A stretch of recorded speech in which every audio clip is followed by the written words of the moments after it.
ولو جعلناه قرآنا أعجميا لقالوا لولا فصلت آياته. السلام علیکم ناظرین، آپ دیکھ رہے ہیں دارالوحی انسٹیٹیوٹ میں ہوں محمد اویس اور صدقہ اخبار مفتی صاحب موجود ہیں. کار صاحب سے آج ہم کویشچن کریں گے.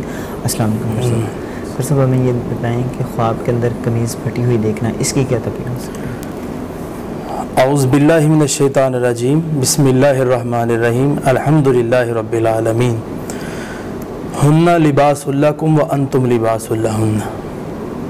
لباس کا ذکر، قمیض کا ذکر قرآن میں آیا ہے. عربی میں اسے لباس بھی کہتے ہیں اور واضح لفظ بھی موجود ہے. جس طرح مرد اور عورت آپس کے اندر ایک دوسرے کا لباس ہے، تو اسی طرح مرد اور عورت کا جو رول ہے آپس کے اندر، اس کو لباس کیوں کہا قرآن نے کہ یہ ایک دوسرے کی عزت کو محفوظ کر دیتے ہیں.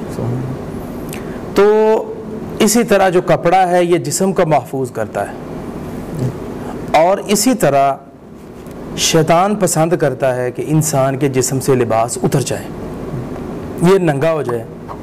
اس کی دلیل کیا ہے؟ آدم علیہ السلام کو دانا کھانے سے مجبور شیطان نے کیا تھا. تو شیطان جو ہے اس نے آدم علیہ السلام کو مجبور کیا کہ وہ دانا کھائے. تو انہوں نے دانا کھایا تو پھر بنا کیا کہ جسم سے لباس ویسا اترنا شروع ہو گیا، تو برہنہ کر دیا اس نے. تو یہ اولاد آدم کا بھی دشمن ہے، یہ چاہتا ہے کہ آدم کی بیٹیاں، آدم کے بیٹے برہنہ ہوں. تو دنیا کے اندر اس کی چاہت کو ہم نے پورا نہیں کرنا، اللہ کی چاہت کو پورا کرنا ہے. اللہ چاہتا ہے کہ میرا جو پسندیدہ انسان ہے، بندہ ہے، یہ محفوظ ہو جائے، اس کی عزت محفوظ ہو جائے لباس کے ذریعے سے. خواب کے اندر نیا لباس دیکھا، ایسا نیا لباس جو کہ پھٹ گیا اور ناقابل اصلاح ہے، یعنی وہ ٹھیک نہیں ہو سکتا کپڑا. تو خواب دیکھنے والے کو کبھی بھی اولاد نہیں ہوگی.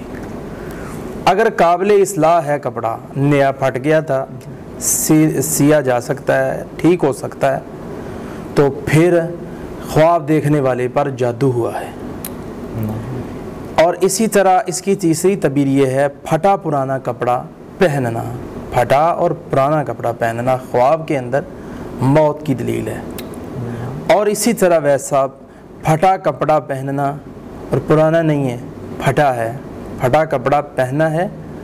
اور جب اس نے یہ زیب تن کیا ہے خواب کے اندر، تو اس کی تعبیر یہ ہے کہ اس بندے کو غم اور وہم، اس کی بیماری لاحق ہوگی. تو جو شخص نفسیاتی پرابلم کے اندر ہے، نفسیاتی مریض ہے یا وہم کا مریض ہے، ان لوگوں کو ایسے خواب آتے ہیں. کہ نفسیاتی مریضوں کے خواب میں انشاءاللہ یہ مفصل ڈسکس بھی ہوگی بات کہ نفسیاتی مریضوں کو خواب کون سے آتے ہیں. تو یہ چیزیں تھیں مختصر سی جو میں نے احباب کے سامنے اور ناظرین کے سامنے رکھ دی ہیں. بہت شکریہ جی. ناظرین، اگلے پروگرام میں پھر حاضر ہوں گے، تب تک کے لیے ہمیں اجازت دیجیے. اللہ حافظ. بہترین صدقہ جاریہ حاصل کرنے کے لیے اس ویڈیو کو لائک کریں، شیئر کریں اور کامنٹ کریں.